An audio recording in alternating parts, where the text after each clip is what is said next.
Hello everyone and welcome back to a new video.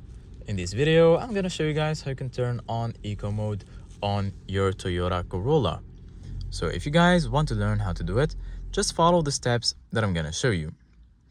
So as you can see guys here, if you go to your dashboard, I'm going to give you guys a closer look. Right here, if you search in the settings, you're not going to find the driving mode. So right here we are on the normal mode, but the option to switch between normal, sport and eco is hard to find. So there is a button for this option.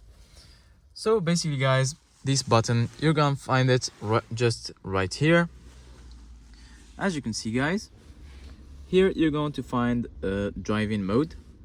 So basically guys, if you push this button up or down, you're going to be able to switch modes. I'm going to show you guys once I push the button how it looks like here in the dashboard.